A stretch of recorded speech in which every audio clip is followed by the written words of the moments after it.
अस्सलाम वालेकुम। उम्मीद करता हूँ सब खैरियत से होंगे। आज का व्लॉग है, थोड़ा सा हो सकता है आप बोर हों, लेकिन टॉपिक मैंने चूज़ किया है हमारा कसूर।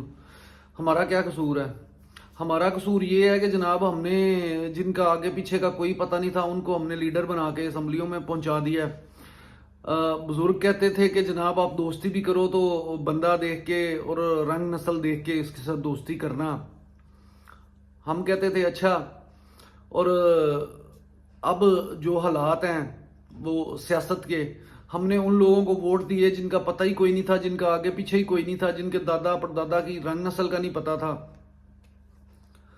और जब वो आगे आए तो बेड़ा गर्क किया। आप देख लें 80 से 75 से पहले की सियासत क्या थी। आपको सियासत के लिए आपके पास पैसा होना ज़रूरी नहीं था, लेकिन आपका ख़ानदानी होना और आपकी फैमिली का बड़ा होना और आपकी शजरा नस्ब का पता होना बहुत ज़रूरी था।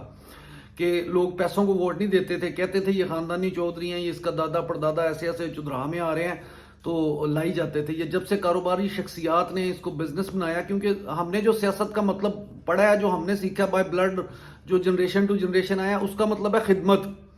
आपने अपनी बेशक ज़मीन बेच के खिदमत कर रहे हैं, अपनी भैंसें बेच के खिदमत कर रहे हैं, क्योंकि हमने जो देखा है आपके पास को काम आया, आधी रात को गाड़ी दी है, घोड़ी थी उस टाइम घोड़ी दी है, पैसे थे पैसे दिए हैं, मोटरसाइकिल थी मोटरसाइकिल पे साथ गए हैं। इसको कहते थे चौधरी और अवामी नुमाइंदा कहते थे। वो नाज़म लेवल का होता था, काउंसलर लेवल का होता था, या एमपीए लेवल का होता था। जो जो वक्त आगे बढ़ता गया तो लोग ऊपर जाते गए और इन चीज़ों को पीछे करते गए। लेकिन चौधरी वही होते थे जो खानदानी आ रहे होते थे, हसब नस्ल का पता होता था, जो अपनी ज़मीनें बेच के। और चुदरा में मैं दो फैमिलीज़ में हमारी करीबी हैं जिनको मैं जानता हूँ, यानी हमारे फर्स्ट कजन्स हैं। कि एक साइड है जिनकी 20 मुरब्बे ज़मीन थी और सियासत में ऐसी तैसी करके आप बहरहाल वो 1 सवा 1 मुरब्बे पे हैं। सारी ज़मीनें उन्होंने सियासत के लिए बेची हैं, खिदमत के लिए बेची हैं, कोई महल नहीं बनाए, कोई फैक्ट्रियाँ नहीं लगाई। दूसरे हैं उनकी 150-200 मुरब्बा ज़मीन थी, वो इलेक्शन लड़ के खिदमत कर करके आज वो मेरे हाल 35-40 मुरब्बों पे हैं। तो हमने जो उनसे चुदरा देखी है या पढ़ी है, जो हमने सीखी है, जो हमें पता था घर का चूल्हा जला के चुदरा होती है। लेकिन ये पिछले 35-40 साल में सियासत की ट्रांसलेशन चेंज की गई। कारोबारी लोग सियासत में आए और उन्होंने कहा जी ये बिजनेस है, इसमें आप 1 करोड़ इन्वेस्ट करें, 10 करोड़ बनाएं। तो ये बेड़ा गर्क हमने खुद किया है। जब उन इन्वेस्टरों को हमने जिताया है और उनके झांसों में आए हैं, उनका आगे पीछे पता नहीं था, उनकी टिकटें मांगी हैं, उनका सारा कुछ किया है, उनके साथ गए हैं। तो जनाब आहिस्ता, ओवरनाइट तो कुछ भी नहीं होता, वो 20-30 साल लगने थे बिगड़ने में। आप मुझे बताएं, आपके इलाके में जितना मर्जी खानदानी बंदा हो, जितना मर्जी अच्छा हो, जितनी मर्जी अच्छी अखलाकियात हो, उसके पास पैसे नहीं है तो मेरा ख्याल है मोहल्ले वाले वोट नहीं देंगे कि ये माड़ा बंदा है, जिसे थाने कचहरी या कोई काम पड़ जाए, ये तो कर नहीं सकता, मोटरसाइकिल पे जाता है या पैदल जाता है, अब देंगे वोट? लोग नहीं देते।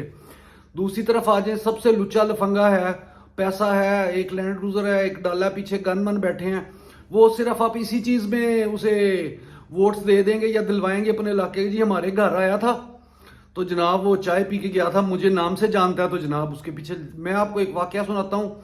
एक बड़े सख्त मुखालिफ थे, कोई नाज़म लेवल का बंदा। मैं नाज़म लेवल की आपको जो यूनियन काउंसिल का जो होता है चेयरमैन, उसकी बात सुनाने लगा हूँ।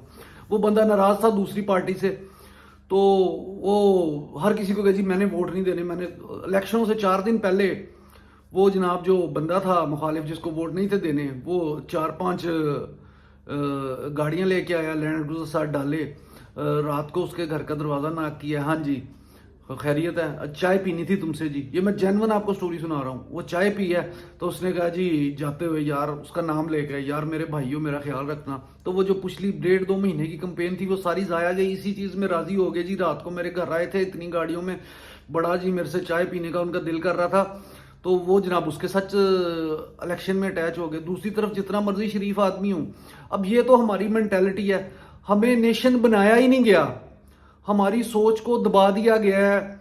एक सिलेबस था जो वो अभी तक चल रहा है, जो किताबी कीड़े, मतलब जो किताब पे लिखा है उससे अंदर बाहर सोच ही नहीं सकते, ऐसा निसाब है हमारा, चेकिंग का सिस्टम ऐसा है। तो इसलिए सबसे ज्यादा कसूर हमारा है, हम खुद ही एक कौम नहीं बनना चाहते, तो जाहिर है किसी ने बाहर से आके तो बनानी नहीं। जब हमारे अंदर ही किसी चीज की तलब नहीं है, اللہ بھی قرآن میں کہتا ہے کہ ہدایت اسے ملتی ہے جو مانگتا ہے، بغیر مانگے تو ہدایت نہیں ملتی. تو آپ ایک قوم اپنے آپ کیسے، ہر بندہ، میں کہتا ہوں دوسرا ٹھیک ہو میں ٹھیک، ہر بندہ یہی کہہ رہا ہے کہ وہ اگلا ٹھیک ہو میں ٹھیک ہوں، لیکن ہم اپنے گریبان میں نہیں جھانکتے. پہلے اپنا سسٹم ٹھیک کریں، پھر دوسروں کی طرف دیکھیں، نمائندوں کی طرف، کیونکہ وہ بھی ہم میں سے ہیں، وہ فرشتے نہیں ہیں.